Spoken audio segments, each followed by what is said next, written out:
Hello दोस्तों, स्वागत है आपका लर्निंग 24 इंडिया यूट्यूब चैनल पर। हम लोग भारतीय संविधान की एक सीरीज़ शुरू किए थे। इसी सीरीज़ में हम ये तीसरा लेक्चर रिकॉर्ड कर रहे हैं और ये तीसरा लेक्चर उसी सीरीज़ को आगे बढ़ाएगा। तो हम लोग देख चुके थे पहले भी कि हमें संविधान क्या है। सबसे पहले हमने ये देखा था कि संविधान क्या है। दूसरा हमारा ये था कि संविधान की ज़रूरत क्यों है। तीसरा था कि जो भारतीय संविधान है उसकी हिस्ट्री क्या रही, संविधान कैसे बना, क्या हुआ। अब उसके बाद हमने देखा था कि जो संविधान की प्रस्तावना है, प्रियम्बल जिसको हम कहते हैं, तो संविधान की प्रस्तावना में क्या सब है। अब हम आगे देखते हैं कि जो भारतीय संविधान है उसमें क्या सब है, उसके क्या फीचर्स हैं, भारतीय संविधान की क्या विशेषताएं हैं, इसके बारे में हम आगे देखते हैं। तो शुरू करते हैं हम लोग। सबसे पहले ये देखते हैं कि जो भारतीय संविधान है वो हमें क्या बताता है। जनरली जो संविधान है उसमें ऐसा क्या दिया गया है, वो क्या आउटलाइन करता है कि संविधान देश किस तरह से चलेगा, यहाँ क्या व्यवस्थाएं होंगी, जनता के लिए क्या होगा, सरकारों के लिए क्या होगा। तो ये सब हम देखते हैं। तो सबसे पहले तो ये हो गया कि हमने पहले भी देखा था कि संविधान जो है किसी भी देश का सुप्रीम लॉ होता है।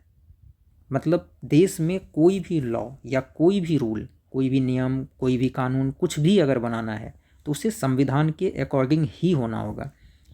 उसके सभी प्रोविज़न को संविधान के जो भी प्रोविज़न है उसके साथ होना चाहिए। अगर संविधान के किसी भी प्रोविज़न के अगेंस्ट अगर कोई लॉ बनता है तो सुप्रीम कोर्ट या फिर हाई कोर्ट, ये दोनों में से कोई भी उस नियम को या उस कानून को रद्द कर सकती है।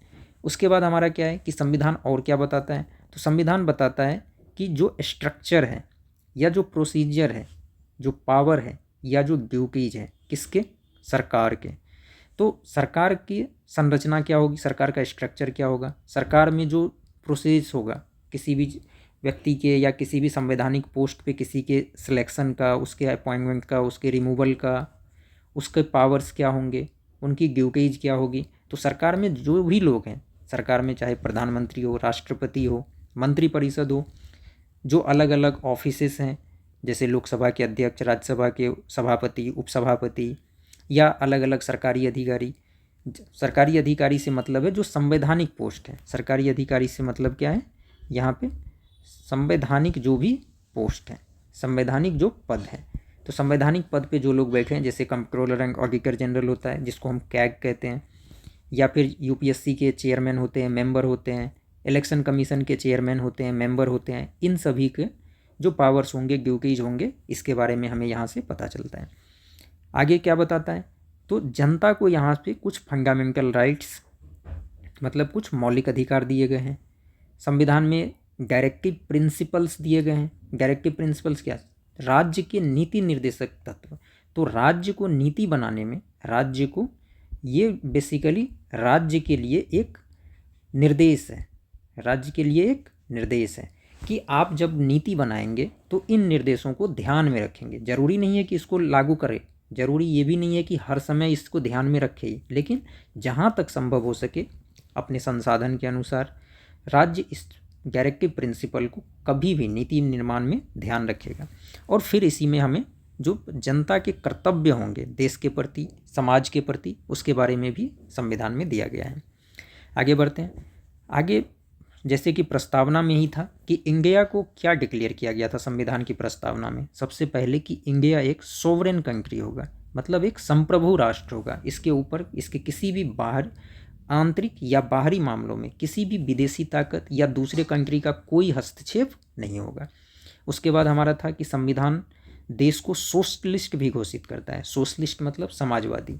समाजवादी मतलब क्या, कि संसाधन का जो है, जो भी संसाधन है उसका संग्रहण नहीं होगा। संग्रहण नहीं होगा मतलब किसी खास व्यक्ति समूह के पास या किसी खास समुदाय के पास इन सभी संसाधनों का संग्रहण नहीं होगा। सभी व्यक्तियों के लिए या देश के सभी नागरिकों के लिए, सभी समूहों के लिए संसाधन समान रूप से उपलब्ध रहेंगे।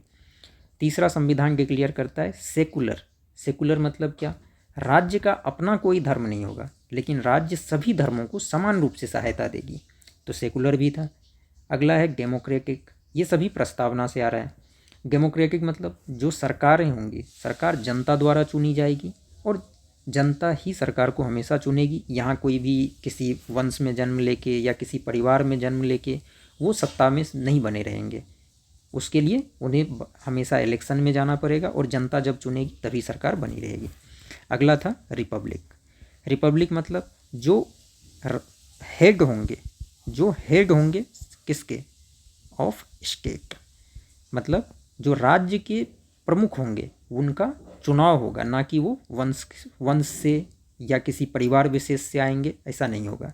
तो जैसे हमारे यहाँ क्या है, हमारे देश में राष्ट्रपति हैं, तो राष्ट्रपति का चुनाव होता है। हाँ ठीक है कि इनका चुनाव इनडायरेक्ट होता है, राष्ट्रपति का चुनाव इनडायरेक्ट होता है, जनता इनको डायरेक्ट नहीं चुनती है। इनको चुनने के लिए संसद के सदस्य, राज्यों में विधानसभाओं के सदस्य वो भाग लेते हैं। इनडायरेक्ट चुनाव होता है, लेकिन चुनाव होता है। कोई भी व्यक्ति सिर्फ इस वजह से राष्ट्रपति नहीं बन सकता कि वो किसी खास वंश में जन्म लिया है या किसी खास परिवार में जन्म लिया है। अब संविधान ये भी हमें बताता है कि जो हमारी कंट्री होगी उसमें फेडरल फीचर भी होंगे और यूनिटरी फीचर भी होंगे। तो फेडरल और यूनिटरी का यहाँ क्या मतलब है, तो फेडरल फीचर का मतलब होता है, फेडरल सिस्टम का ये मतलब होता है कि जो पावर्स हैं देश में, जो पावर्स होंगे, जो पावर होंगे सरकार के अंदर, वो डिवाइड कर दिया जाएगा। पावर डिवाइड किया जाएगा किन के बीच, स्टेट गवर्नमेंट जो राज्य की सरकारें हैं और जो केंद्र में सरकार हैं। तो केंद्र की सरकार और राज्य की सरकारों के बीच पावर्स का डिवीजन होगा, यही फेडरल सिस्टम में थी। फेडरल सिस्टम इसी को कहते हैं। और इसके लिए जो है 7वीं अनुसूची का प्रावधान किया गया है। 7वीं अनुसूची में केंद्र और राज्यों के बीच शक्तियों का विभाजन किया गया है। अगला हमारा क्या है कि यूनिटरी सिस्टम। अब यूनिटरी सिस्टम का भी कुछ पक्ष होगा। तो यूनिटरी सिस्टम में क्या है कि यूनिटरी सिस्टम में यह है कि जो पावर का कॉन्सेंट्रेशन है, भले पावर का डिवीजन किया गया है 7वीं अनुसूची के तहत, केंद्र और राज्य के बीच पावर का डिवीजन किया गया है, लेकिन जो पावर है वो सेंट्रल गवर्नमेंट मतलब केंद्र सरकार के पक्ष में ज़्यादा झुकी हुई है। तो केंद्र सरकार को ज़्यादा पावर दी गई है और स्टेट गवर्नमेंट को, जो राज्य की सरकारें हैं, उनको कम पावर दी गई है। तो हमारे संविधान के जो फीचर हैं उसको फेडरल भी कह सकते हैं और यूनिटरी भी है। मतलब हमारा संविधान फेडरल है लेकिन यूनिटरी बाइस्ड है, तो यूनियन की तरफ बाइस्ड है हमारा संविधान। अब आगे देखते हैं कि जब संविधान लागू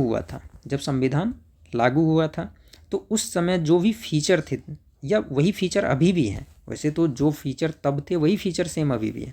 तो फेडरल फीचर में क्या सब है, जो फेडरल फीचर है संविधान के, जैसे जो फेडरल फीचर है कि केंद्र और राज्य के बीच शक्ति का विभाजन होगा, तो कुछ फीचर संविधान में होने चाहिए। इसके लिए तो क्या दिया गया है, तो इसके लिए सबसे पहले तो ये है कि सुप्रीमेसी ऑफ कॉन्स्टिट्यूशन, मतलब संविधान सर्वोच्च होगा। संविधान क्या होगा, सर्वोच्च होगा।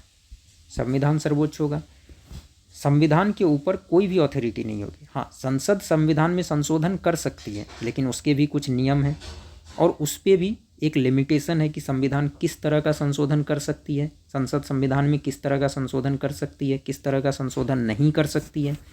तो सुप्रीम होगा कॉन्स्टिट्यूशन। तो राज्यों के अधिकार और केंद्र के अधिकार हमेशा डिवाइडेड रहेंगे।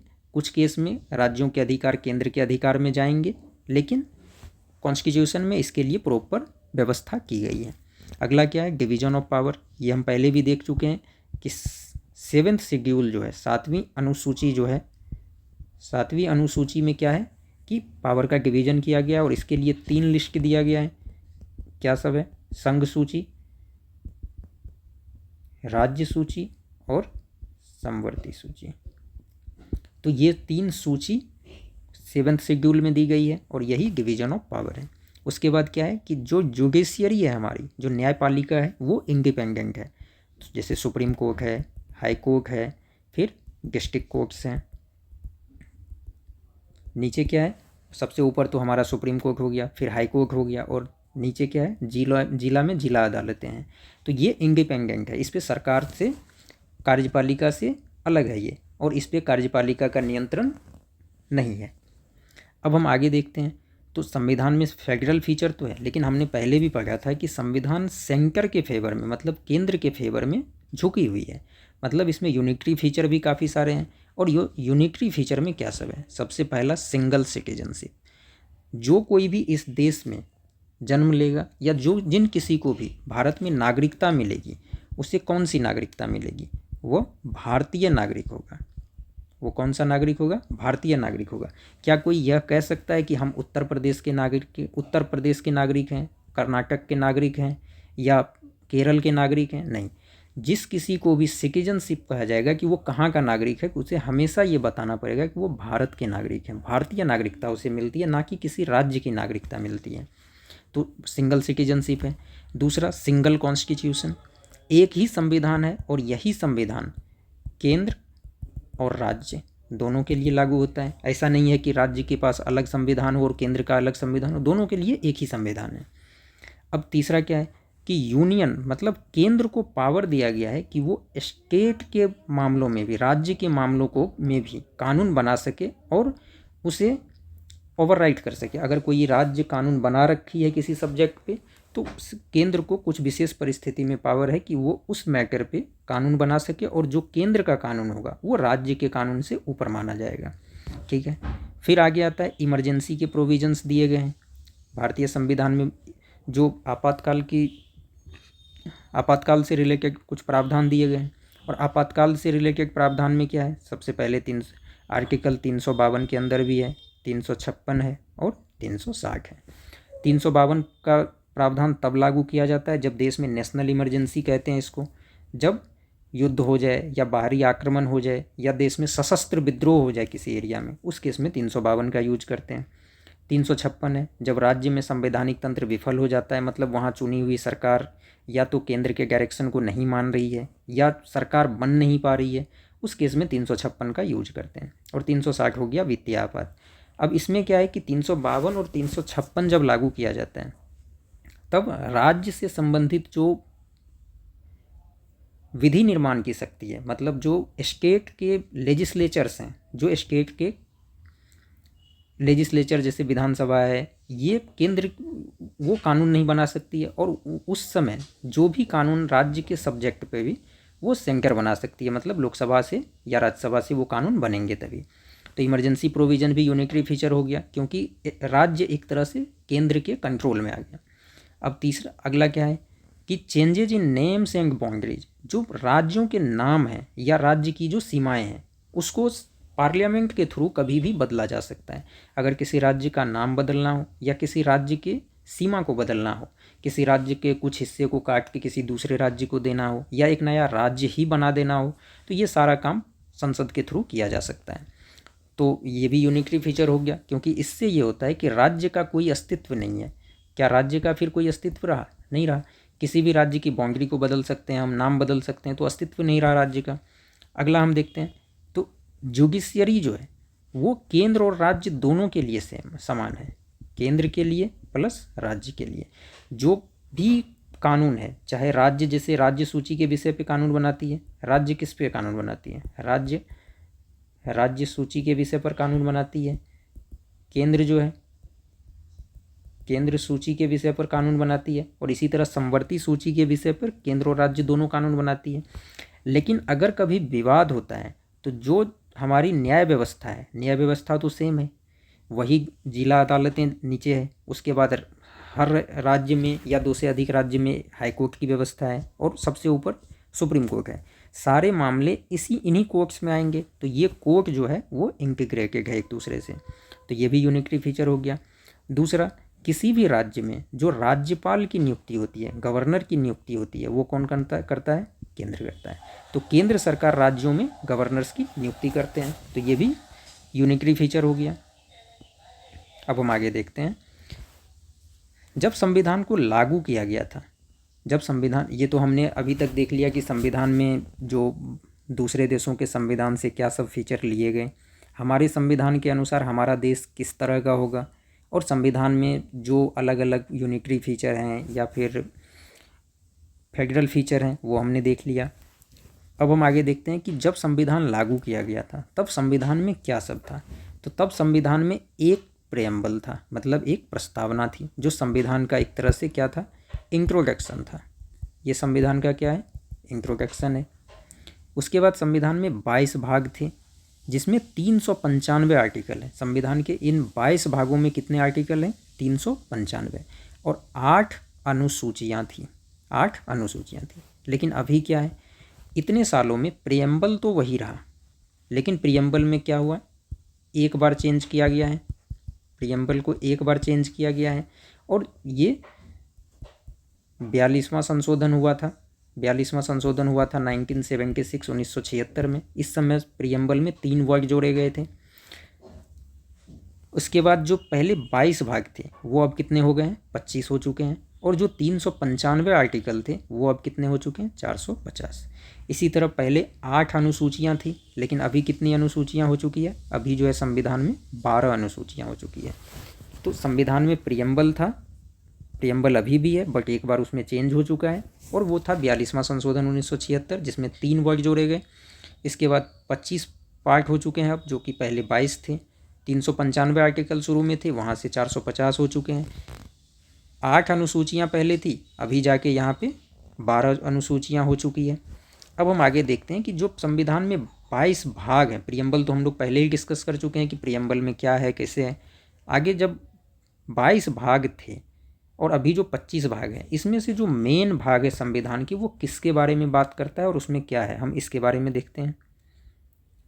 तो ये है हमारा जो संविधान के महत्वपूर्ण वो भाग जो कई बार एग्जाम में पूछता है कि इस भाग में क्या दिया हुआ है, तो इससे रिलेटेड हम लोग ये देखते हैं। तो सबसे पहला पार्ट जो है, जो संविधान में पहला भाग है, उसमें केंद्र और उसके टेरिटरी के बारे में बात की गई है कि मतलब भारत और जो इसके राज्य हैं, केंद्र शासित प्रदेश हैं। मतलब भारत में क्या सब है, भारत में एक तो राज्य हैं, उसके बाद कुछ प्रदेश ऐसे हैं जो केंद्र से शासित हैं, मतलब सेंटर द्वारा प्रशासन होता है यहाँ पे। तो राज्य और केंद्र शासित प्रदेश हो गए। इसके बारे में भाग 1 में दिया गया है। संविधान के दूसरे भाग में नागरिकता के बारे में बात करता है कि कौन यहाँ का नागरिक होगा, नागरिकता किस तरह से मिलेगी, किस तरह से नागरिकता किसी की छीनी जा सकती है, ये भाग 2 में है।